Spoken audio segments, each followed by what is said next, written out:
Welcome back to Bonanza Disc Golf. Today I want to talk about why more than likely I make more putts than you do. Also, we'll get two things out of the way real quick. First, this is CCU, Colorado Christian University disc golf course, a little 9-hole track that will play to putt and talk a little about putting. Also, this is a new bag. You've seen a couple new bags in the videos. They're pre-released, so you can't get your hands on them yet, but don't worry, when they do, I will have affiliate links that you can buy them through and support the channel, and it'd be awesome. Hole one, straight ahead there. No idea any of the distances on these holes, so we're just eyeballing it. And since we're, oh, that's a great shot actually. Since we're putting today, we'll throw a couple. Here's a glitch. I'm just trying to show you a good spread of discs, you know? And one more just for funsies, a little Pathfinder forehand.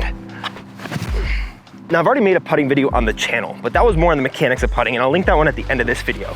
In this video, I want to talk a lot more about the reasons why you might make less putts than you could be making. And the first thing is that I've committed to a putting stroke. The way that I go down and come back up, I've committed to that putting stroke, but on top of that, I've also committed to a putting putter. These are all Latitude 64 Pures. And this is what I putted with since I think like almost a year now, and I've only been playing for like 13 months. Oh, this Pathfinder rolled. All right, I wanna get this out of the way really quickly. I'm definitely not the best putter, but it's something that I'm continually striving to get better at.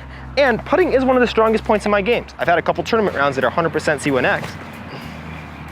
Online, not bad. You're going uphill. And if you've watched my videos before, you've probably seen some relatively decent putting performances, and I never like cut to a different putt. I always just putt the first one, and then like there's no need for me to fake anything if I'm trying to like show you my journey to the Pro Tour. By committing to a putting stroke, which right now is actually inline putting, versus what you saw last year, which is all straddle putt, which we'll get to in a second. But committing to a putting stroke and a putting putter means two things. One, my body, my hands are used to what it feels like to throw a good putt. That is not it. That was a little nose down.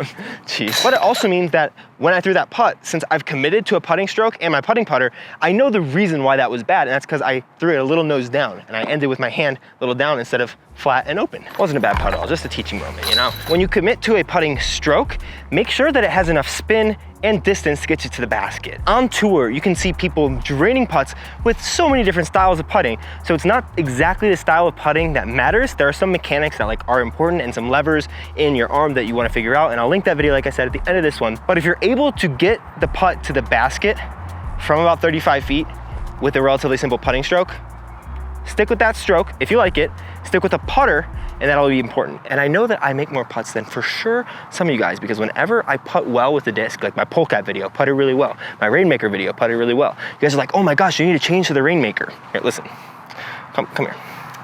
If you are making comments like that, you're blaming your putters for not practicing putting.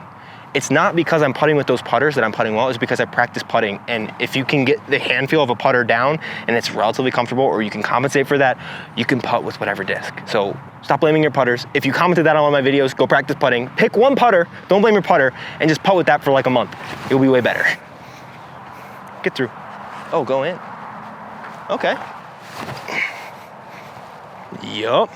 Recently, as you guys have watched me use a lot more inline putting, some people call staggered stance, where one foot is in front of the other, and you putt like this, instead of straddle stance putting, which is what I did last year. And in that season, I had really good putting performances, and the putt was one of my better parts of my disc golf game. But some of you guys have commented asking like, why did I change if I was so good at that? And I just practiced straddle putting. And because I just practiced straddle putting, I got good. And now I've basically just been practicing inline putting. And one of the reasons I like it a lot is because this MB probably edges circle, but I don't want to check if it's edges circle or not, because in my tournaments, that would get in my head. If I checked and it was like 31, 32 feet, it's like, crap, I can't step putt this because I prefer to step putt. With an inline putt, I feel much more comfortable in the 30 to 40 foot range. If I don't want to check if it's a step putt or not.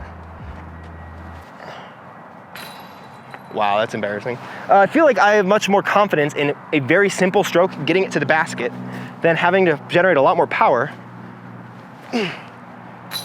Of course, from a straddle stance.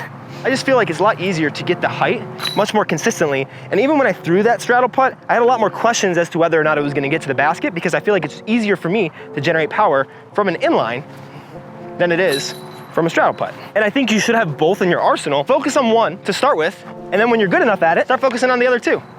And that honestly brings me to talk about something that's a way to practice putting with an app, who's actually the sponsor of today's video. DG Putt right here. You can get it in the App Store. Sorry that my phone is so broken. It is free, but there is a premium version. And we're actually gonna play one of my favorite games from it while I talk to you about the app. It's called JYLY. It's 100 putts from various distance, and it changes the distance based on how many putts you made of the last set. But as you can see, there's a ton of different games that you're able to play, which I think is really helpful for practice, because if you don't just have the motivation to just get out there and rep it out, this can be really helpful in twofold. One, making you competitive against yourself and wanting to beat yourself. And that's one of the reasons why I really love this app. During last season, while I was really focused and dialed in on practicing putting, I have not really been practicing putting as much, but as my season gets closer, about 3 weeks out, I'm genuinely planning on using this very consistently. Some really nice new features that they actually have just recently integrated is a new leagues feature where you can actually create a putting league and host it in this app itself, DG Putt. I'll link it down in the description, like I said. Giving yourself structure to practice, as well as a way to track it and see like how you're improving or which areas of putts you need to work on, which is one of the main reasons why I love this game that I'm playing right now. Can be really helpful to help you stay on track. So definitely check out this app in the link down below and download it.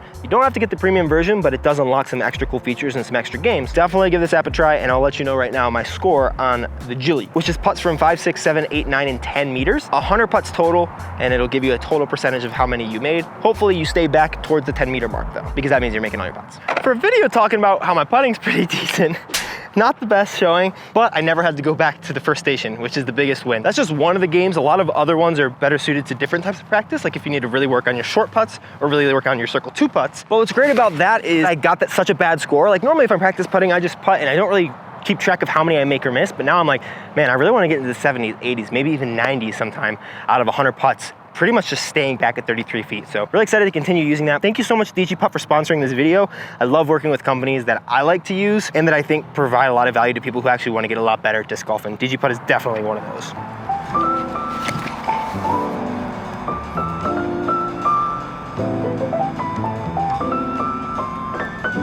That's great.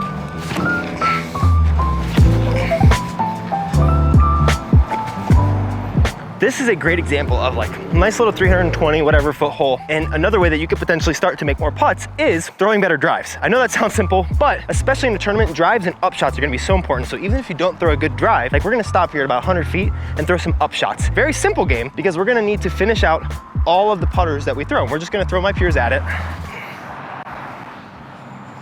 Because this drill right here should not be a putting drill. It's gonna become one because of that bad shot.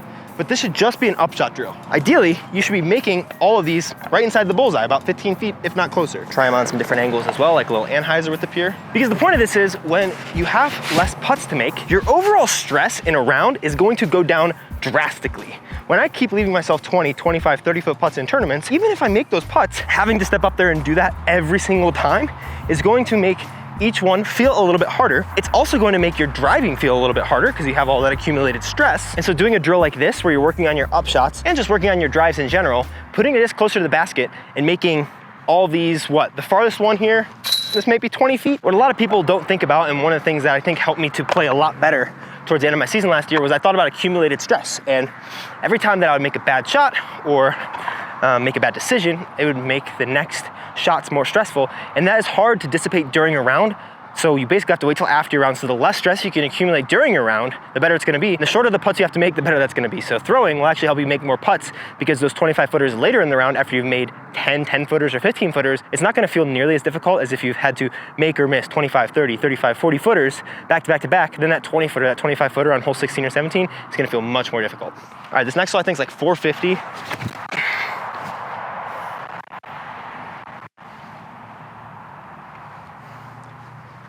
That's not bad, especially because we need to talk about circle 2 putting. First big tip with circle 2 putting is to only run putts if you feel like you can make the comebacker. If you don't feel like you can make the comebacker from a 40-foot putt, which might turn into a 25-foot putt, lay it up. It's going to earn you strokes. It's gonna make you better at the game in a tournament round, or if you're like in a scoring casual round. But I always like to bring 2 to 4 putters with me to always practice my putts and correct. By consistently having 2 or 3 discs that I just will putt every single time that I play, it makes it a lot easier for me to get better at realizing what I'm doing wrong, because I can try to correct it. And until you've learned what you are doing wrong from both inside and outside the circle putts, it can be really helpful to have multiples. And so for instance here, this is gonna be interesting because these are both like edge of circle 2, not even quite inside the circle. And we'll talk about step versus jump putting. If you're inside of 10 meters, inside of 33 feet, then you can't even fall over your lie. But from back here, this is like easily 60 plus. It's past 33 feet. So if I want to, I can go ahead and as long as the disc comes out before this foot comes off the ground, we're good. But that could be one reason why you like a step putt instead of a jump putt, because a step putt, the foot's always gonna stay on the ground and you just step.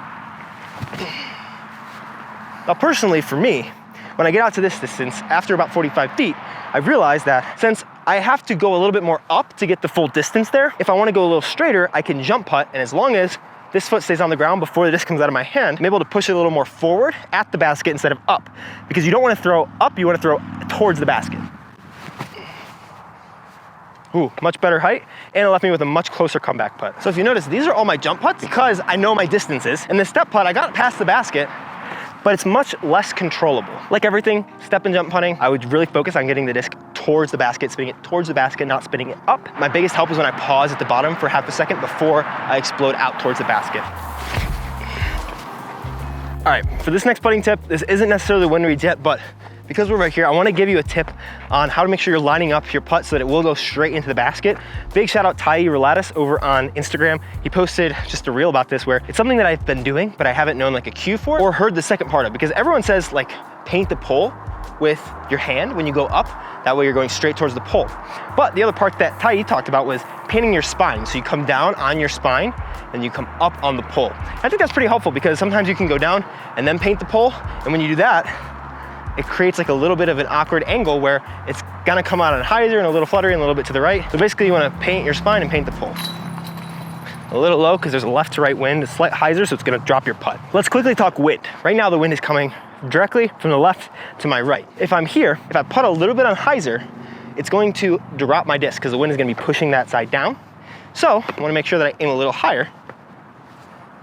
Just like if there was a tailwind pushing my putt, and it'll help it to sit more in the basket. If we move over to this side of the basket, we're now putting into basically direct headwind, where if you keep your disc flat, it's going to raise a little bit.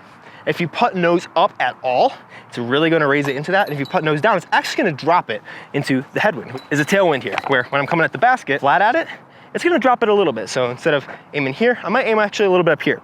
The further back you are, the higher you need to aim. Some of the biggest putts I've made have actually been tailwind putts, where I aimed like right here and knew that the tailwind was gonna drop it into the basket. Honestly, tailwinds are some of the trickiest winds for me because nose up, nose down, slight hyzer, they all act a little bit interesting for me personally, but that brings us to this type of crossing, which is the right to left, where now I want to be aiming to the right of the basket, or since it's a right to left, if I'm putting it all on hyzer, it's actually not only going to push my disc to the left, it's actually going to push it up too. So I'll typically actually aim right around here on the basket, personally, and if I want to really counteract the right to left, so I'll actually change the way that I putt the disc to make sure that it counteracts against the wind. It's really hard to judge whether you need to aim here or here or here, but if you just put it at slight anhyzer, it's gonna fight against the wind. Slight anhyzer hard at the middle of the basket, throw it right in. The spinnier your putts, the less they're gonna be affected by the wind, which is why spin putts are a little bit more helpful. The pushier your putts, the more they're gonna be affected by the wind because there's just less spin on it to help keep the disc flying in the trajectory that you set it on. I know this is a lot, but I wanted to really help out on like some things that you can think about as cues if you do miss putts. Don't think about this all the time, but if you miss a putt and you have that second or third putt in your hand, when you go to re-putt it, maybe think about it at that point, because sometimes the wind is only like 2 or 3 miles an hour and I'll overcompensate and be like, oh, it's a tailwind, I need to aim at the band, and then I hit the band. Or it's a headwind and I need to aim at the basket, and I aim at the basket and it doesn't lift because the wind sometimes isn't even that strong. So that's why also when you practice, don't just practice inside. If you can, practicing outside can be very helpful as well. Okay, there aren't really any great hills here, but straddle putting over inline putting when you're going down the hills. Up and downhill can be different because you can change the distance of where your legs are. If you're going down a hill, you can spread your legs out with a staggered stance. If you're going up a hill, you can make them closer together because that brings your chest height up or down towards the basket. On a side hill, sloping from the left down to the right and the basket's on it, typically my miss is in the grade of the hill. So I'll typically miss to the right side because I'm right-handed and it's sloping down towards my right. So a lot of times I'll actually aim just one chain link to the left of center, and a lot of times that'll just bring it back right back to the middle. Similar on the opposite, if it's going down from the right to the left, my miss tends to be towards the left, so I'll aim a little bit right side, and since I'm a hyzer putter, actually probably 2 or 3 chain links away, and that really helps me to get a much better chance. Because honestly, the biggest thing is just giving yourself opportunities. But if you just take a glitch forehand, you pretty much make everything. into the tree line, make everything into the tree line is what I meant to say. If anyone has a tournament coming up, my biggest advice always is only practice putting up until your tournament, like the last 4 days. Obviously practice the course if you need to practice the course, but your main focus should be practicing putting. Not to learn a new stroke, but to gain confidence. Because if you can be a confident putter going into your round, then if you do miss something, you'll know that you're a better putter than that. But stepping up with more confidence helps you to get that disc chain high more, because the miss consistently in tournaments is nose down because you're scared of having to make a comebacker. Make sure that your chest is up, not high because you'll sky it, not low because you're anxious about your putt and you kind of are balling up into yourself in the tournament because you're nervous. Make sure you get those shoulder blades back but not up, because that helps you get chest high with the basket and put it right in the middle. Make sure that when you're about to putt, you are breathing before your putt. And if you want to be like me, where I like to go down and then like do that little thing as I breathe out, it's really helpful for me to make sure I get the spin on the disc and the juice. A lot of times if I forget to do that, I miss a lot of putts like I have done earlier in this video. Remember also that laying up is a really good disc golf play. If you're not confident, man, this really works. See, didn't do it, barely made it. Oh my gosh, that's actually crazy how much that works for me. Trying to make a putt, if you're not confident you will make it and you're not confident that you'll make the comebacker, please just lay that up 100% of the time. Your rating and your scoring and your confidence will be helpful because you're not gonna have that stress. If I do not think I can make this putt from right here, which is a very tight window to the basket right here, I might be able to make it, but if instead of that, I can focus on, okay, there's a big window right there. If I just lay up or right through this bigger window without trying to get it chain high and like straddle out here and just throw a little anhyzer and just like pitch up to the basket. Okay, now I have executed a shot that I was trying to execute, which is a big confidence booster because you tell yourself, hey, I can do this. And then now I don't have to putt anymore. So you're not accumulating any more stress by doing that. And you're actually making things better on yourself because you actually did something that you were trying to do. But the biggest thing to remember, disc golf is fun. And as someone who's trying to cash an approach to event and do this as a full-time job, like the content side of things, it's hard to remember that sometimes because it's just what I do all the time for a living. But I've always played my best golf when I go into a tournament round trying to have fun, not trying to crush the field or do anything. Like, I always play really good. So that's what I'm gonna try to go into this year doing. Obviously trying to win, but main goal being having fun, or at least that being my outlook, is that disc golf is fun. If you don't have a good putting stroke and you want to think through a little bit more of the mechanics on it, definitely check out this video right down here, my other putting video. If you've already done that or you feel like you have a good putt, go check out this video right down there. I probably putt decent in it. Maybe I'm crap. I don't know, I'm not the best putter, but hopefully this helps you. Okay, let me make this glitch shot real fast and then put in some chain sound effects so that you won't know if I did it or not.